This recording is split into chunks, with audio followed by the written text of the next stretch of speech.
Did you get a call from Dad? No luck connecting at all. The ceremony's about to start. Maybe try calling one more time, just in case? Maybe I should.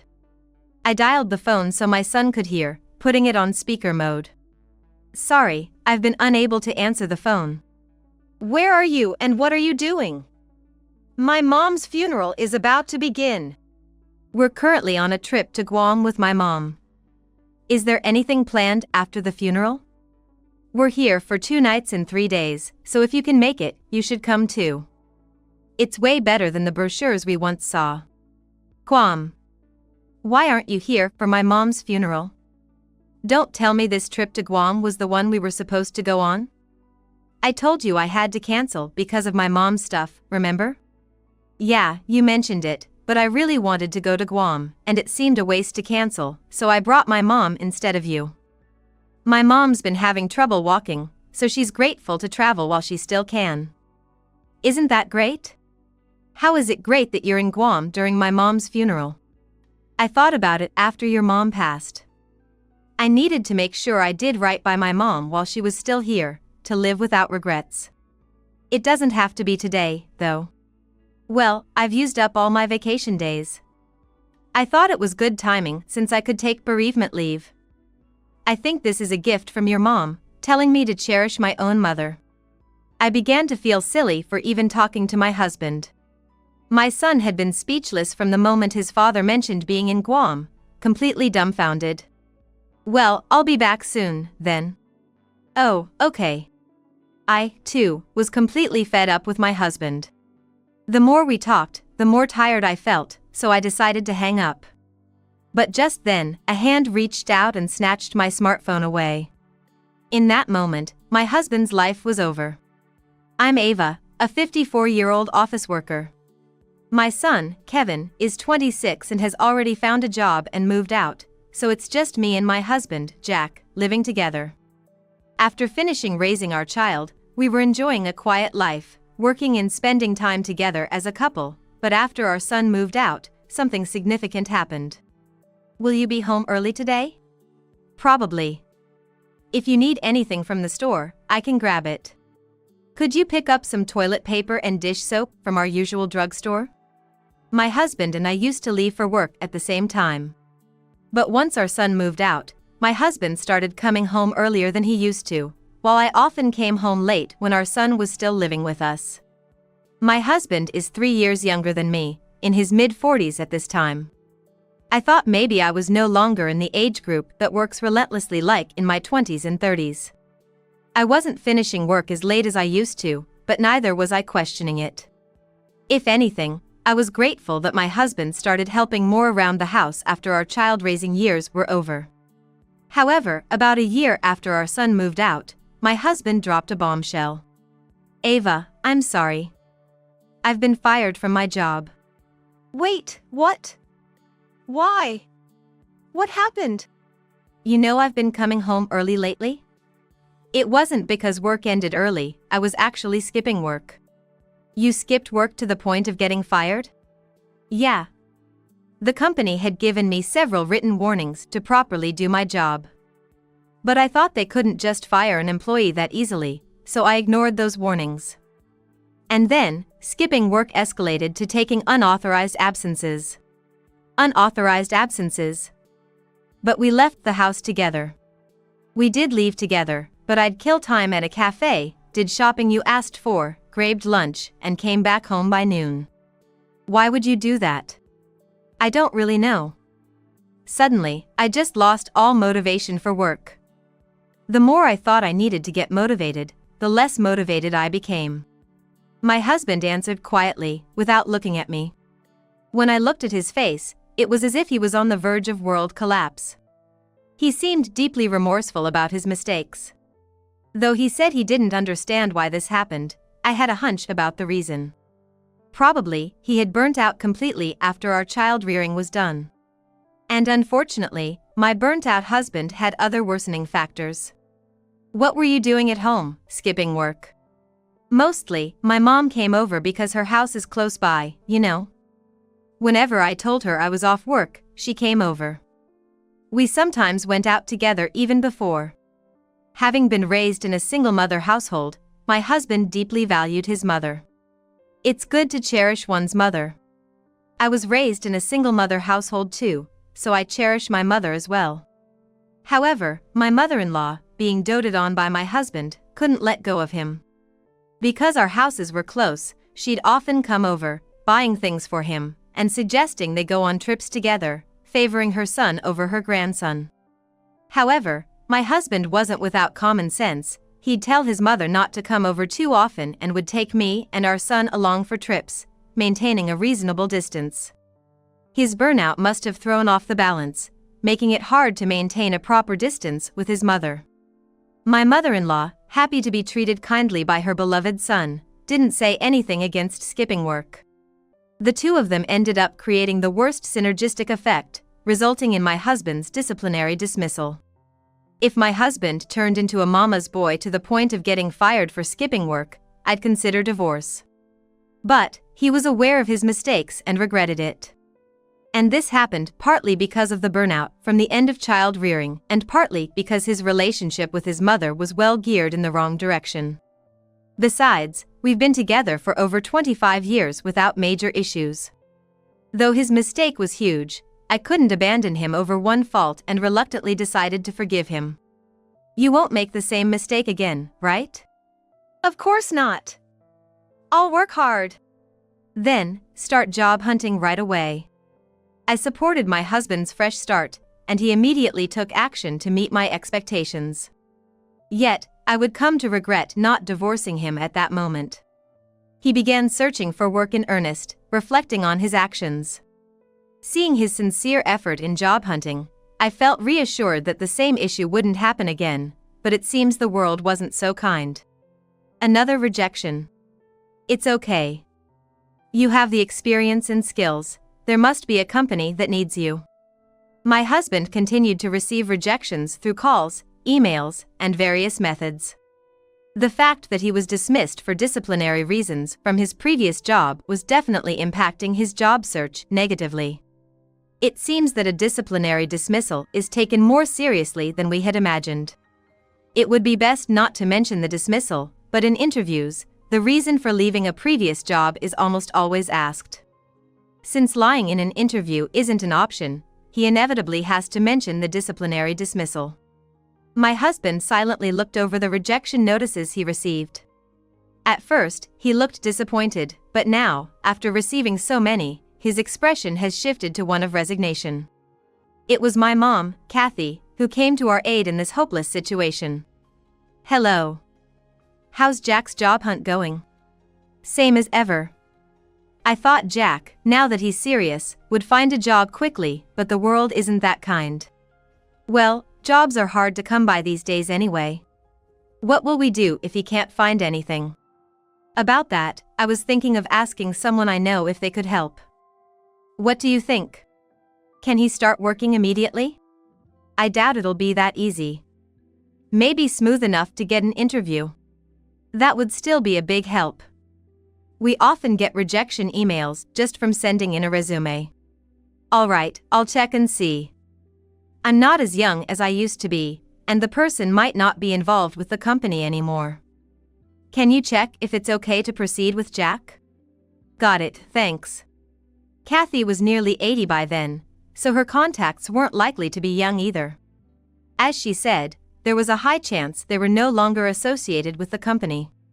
Without getting our hopes up too high, my husband and I waited for her to get back to us. 2 weeks later, my husband and I went to her house to thank her. Mom, thank you. Jack has got a job. Mom, thank you so much for introducing him to the company. Oh, don't mention it. I just asked him to get an interview. The company said they don't do favors in hiring, so it must have been Jack's enthusiasm that got him the job. Thanks to Kathy, my husband was able to start working again. After receiving nothing but rejection emails, he was eager to work and performed well after joining the new company. However, 2 years after joining the new company, problems have started to arise again. Did you skip work again? I used my paid leave, so it's fine. That's not what I'm talking about. You're starting to slack off again, aren't you? And if you don't work seriously, you're going to embarrass my mom who introduced you. Do you understand? I haven't seen the person mother-in-law asked to help at the company. And she said I was hired without any favors. So, there's no embarrassment, right? Even if that's the case, it doesn't give you a reason to slack off. It's okay. The company can't just fire employees easily. That's what you thought last time, and you got fired. That's right. I've been fired before for slacking off too much. So, I know from experience just how much I can slack off before getting fired. It's like a college student calculating how many more lectures they can skip before failing a unit. My husband might be laughing, but I can't find it funny. He worked diligently at the beginning, but once he learns to take it easy, it seems hard for him to change back to his diligent self. He started to slack off at work again. I overlooked it last time because I thought he was truly remorseful, but this being the second time, I can't forgive him. The word divorce had begun to flicker in and out of my mind. But there was something pressing that couldn't be put off any longer. Is your mother okay? It looks pretty serious. My mother had collapsed and was rushed to the hospital. According to the doctors, given her age of over 80, her condition was dangerous. I arrived at the hospital first, and the anxiety was crushing me, but when my husband arrived, I felt a bit relieved. Despite everything at work, he really does have a kind heart. Or so I thought for a moment until I realized I was mistaken. I thought I was getting out of work, but this looks like it's gonna be a hassle. What are we gonna do about the funeral and all that? I thought I'd misheard and looked at my husband, but he was seriously pondering. He must be simulating the funeral process in his head. Even though my mother is still right here, lying in the bed. If we weren't in a hospital, I'd be yelling at him right now. I gritted my teeth, trying hard to keep the words clawing up my throat from spilling out. Ignoring my effort, my husband added fuel to the fire. So, how long is your mom expected to hold on? What kind of way is that to talk? It's important, right? If the travel dates clash with the funeral, it's gonna be a mess. What? What's gonna be a mess? Well, we'll have to cancel the trip, won't we? The trip was cancelled the moment my mom collapsed, obviously. Come on. I was looking forward to it. A 2 or 3 day trip should be fine, right? Oh, but if it clashes with the funeral, that won't work. Can't we push the funeral back? The trip was planned first, after all. Just go home. I couldn't stand to hear another word from my husband and kicked him out of the hospital room. My husband and I were supposed to go on a trip to Guam in 2 weeks. It was meant to be a getaway for just the two of us after finishing raising our kids, but it was put on hold when my husband got fired from his previous job. 2 years into his new job, feeling more settled, he suggested we finally take our trip. I thought it absurd considering he was slacking off at work, but I too wanted to go. I thought it might be a good change of pace for him, perhaps a way to reignite his motivation, so we decided to go. But with my mother's collapse, it was clear the trip would have to be cancelled. At least, that's what I thought, but my husband seemed determined to go no matter what. I resolved to divorce him once everything with my mom settled down. A week later, my mother passed away. I had hoped to either see my mother recover and be discharged or to wait until her hospital life stabilized before divorcing, but life doesn't always work out as planned. While holding back my sorrow, I prepared for the funeral and sorted through my parents' house. The one helping me was not my husband but our son, Kevin. My husband didn't help with anything concerning my mom. Instead, after she passed, he seemed to find helping out too troublesome and started staying at his parents' house. I wanted to scream at him, but my grief outweighed my anger, leaving me with no energy to complain. Sensing the situation, my son didn't mention anything about his father and quietly helped out. We found an ending note written by my mother at her house. Look at this. It lists people she wanted invited to the funeral and those she wanted contacted after, along with their details. It even notes where everything is in the house. This should make the arrangements and preparations easier. That's just like Grandma. Yes. She was always so considerate and never wanted to trouble anyone. Right. She always put herself last and looked out for everyone else. My son and I ended up laughing as we remembered how my mother would meddle in various people's affairs. Among those memories was a time when my husband was struggling to find work, but I decided to let that memory go. On the day of my mother's funeral, my son and I were preparing for the ceremony at the venue. Ultimately, my husband didn't help with anything and wasn't even at the venue yet. At this point, if he were to come and offer help, it would just be in the way, so it's fine if he shows up after the funeral has started. While I was storing up complaints about my husband and talking to the staff, an elderly person escorted by a woman arrived at the venue before the funeral had even started. She appeared to be her daughter or daughter-in-law. The elderly person was hobbling along with a cane. This individual was an old acquaintance of my mother, who, due to poor mobility, requested to offer flowers before the funeral started. I asked my son, Kevin, to assist them as I was in the middle of a conversation with the staff. I'm talking to the staff right now, so Kevin, could you please guide them? Got it. The elderly person and the woman entered the venue, and I continued my conversation with the staff. When I finished talking to the staff, Kevin returned to me. Who were those people? It's taken care of by the staff now. By the way, have you heard from Dad? No luck connecting at all. The ceremony's about to start. Maybe try calling him one more time, just in case? Maybe I should. I made the call in speaker mode so Kevin could hear. We listened to the ringtone without much hope. After about 10 rings, I ended the call. Just as I thought, no answer. Well, he'll show up eventually, right? He wouldn't miss Grandma's funeral, would he? Kevin and I decided to put my husband's matter aside for now. However, at that moment, a call came back from my husband through the messaging app. Sorry, I've been unable to answer the phone. Where are you and what are you doing? Mom's funeral is about to begin. I'm on a trip to Guam with my mom. Is there anything planned after the funeral? We're here for 2 nights and 3 days, so if you can make it, you should come too. It's way better than the brochures we once saw. Guam? My husband seemed excited about the overseas trip, his voice louder than usual. I turned down the volume, irritated, and sought clarification. Why aren't you here for Mom's funeral, instead of being in Guam? Don't tell me this trip was the one we were supposed to go on? I told you I had to cancel because of Mom's stuff, remember? Yeah, you mentioned canceling it, but I really wanted to go, so it felt like a waste not to go. I brought my mom along instead of you. She's been having trouble walking, and she's grateful to travel while she still can. Isn't that great? How is it great that you're in Guam during my mom's funeral?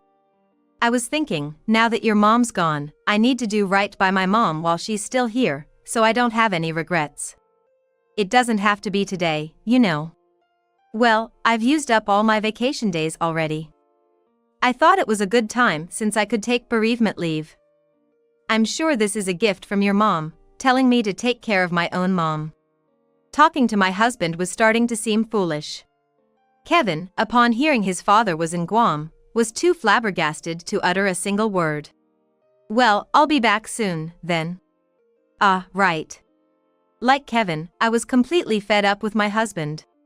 The more we talked, the more exhausted I felt, so I decided to hang up. Just then, a hand reached out and snatched my smartphone away. Following the hand to the face, I realized it was the elderly person from earlier. At this moment, my husband's life was over. Caught up in the conversation with my husband, Kevin and I hadn't noticed the elderly person's presence, so we were startled by the sudden appearance.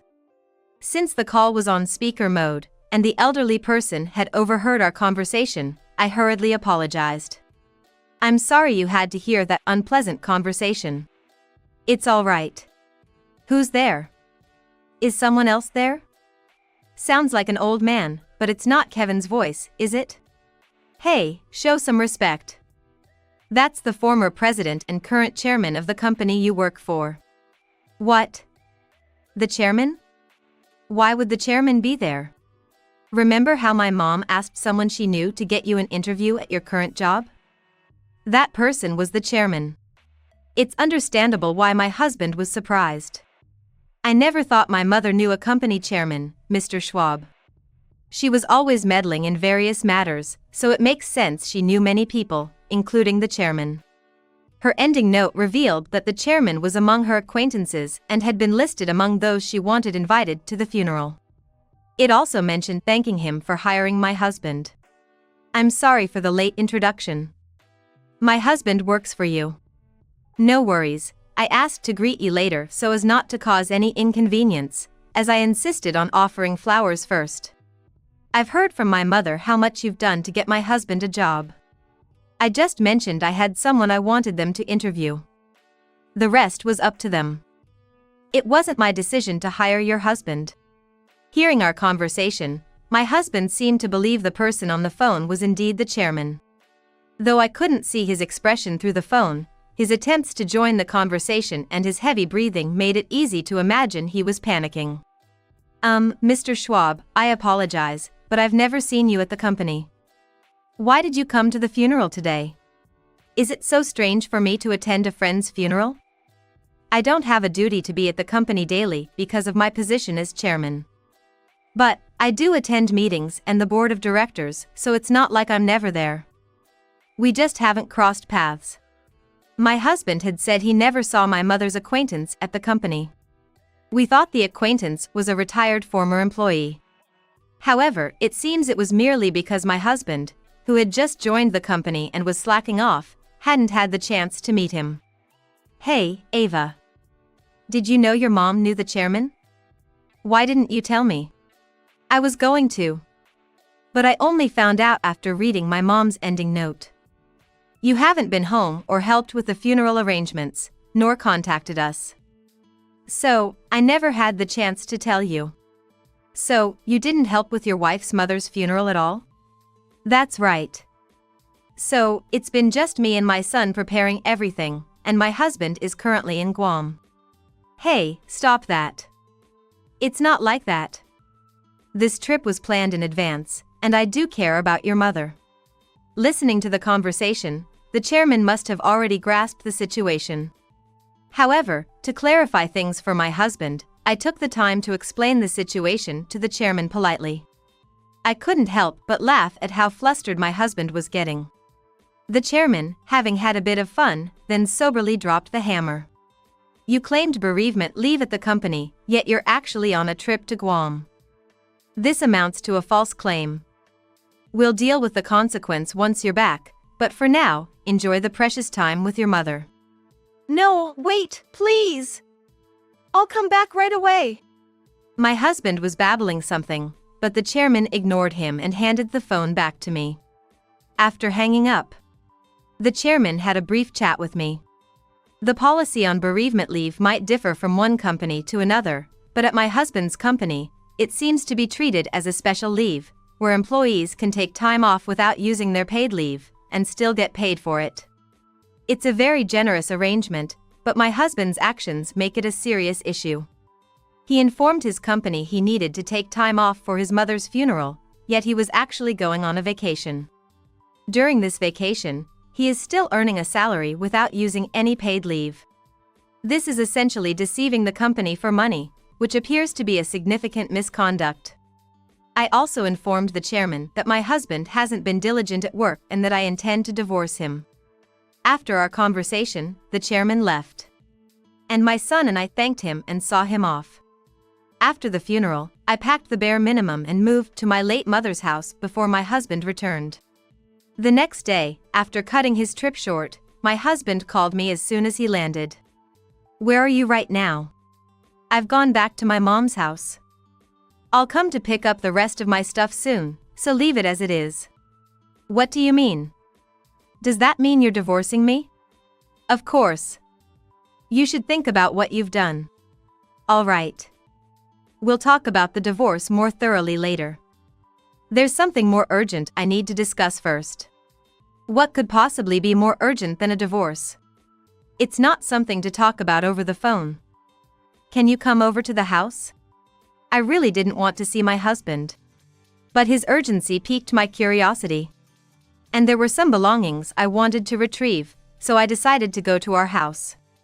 I might be facing disciplinary dismissal again. What? What do you mean? My boss called, and they're discussing whether to fire me. He said I should know in advance that it's likely I'll be dismissed. Given my husband's panicked state, I expected something more serious. I was prepared for divorce, so his potential firing was irrelevant to me. However, since my husband was hired through my mother's referral, I thought it prudent to hear out the circumstances and reasons for his possible dismissal. Is it because you skipped work to go on that trip? That's part of it, but the company had already been ordering me to improve my work attitude. You never learn, do you? But I was only given one warning, and I thought I still had some leeway before getting fired. Then, this trip, based on a lie, got exposed. There's no leeway in such situations. It's normal to change your behavior after one warning.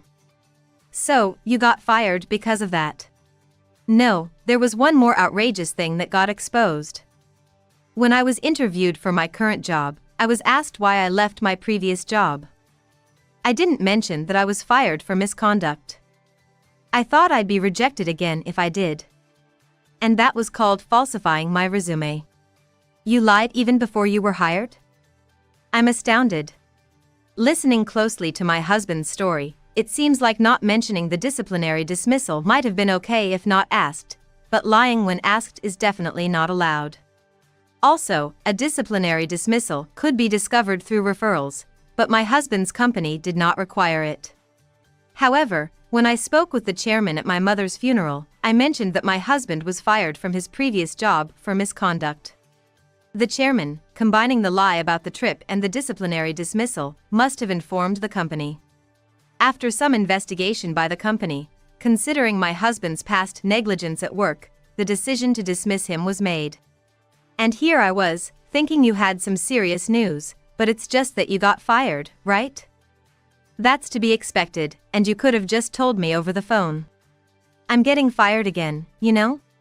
That has nothing to do with me since we're divorcing. Don't abandon me! Ignoring my pleading husband, I grabbed the items I had forgotten to pack earlier and left the house. Afterward, we divorced. The divorce dragged on to mediation, but it was finalized when my ex-husband gave in. He was also fired from his job. Being over 50, it was too early for him to retire. But having been fired twice made it even harder for him to find a full-time position. Now, he's doing part-time jobs while looking for full-time employment. Starting part-time work has reduced the time he can spend on job search, making it increasingly difficult to find a job. At this rate, the blanks would become longer and longer, and my ex-husband might not be able to find a job. He could embrace being a freelancer, but apparently, he often gets scolded by college students at his part-time job, so it doesn't seem sustainable for his mental health. He could ask someone for help, but we're divorced. My son is fed up with his father and keeps his distance. My ex-mother-in-law is over 80, so she's not someone he can rely on. My ex-husband has lost both his job and his family. He's free to struggle as much as he wants now, as a consequence of his actions. As for me, I've been living at my parents' house since the divorce. I contacted the chairman to apologize for the trouble my ex-husband caused. The chairman said he was the one who asked the company to interview my ex-husband and that the company also had a responsibility for failing to assess his character properly, then he even apologized to me. At my mid-50s, I don't see myself remarrying. I plan to work until retirement and then live a relaxed life. Seeing my grandchildren would be more than enough happiness for me. My son seems to be in a relationship, so meeting my grandchildren might not be too far off. I look forward to that moment eagerly.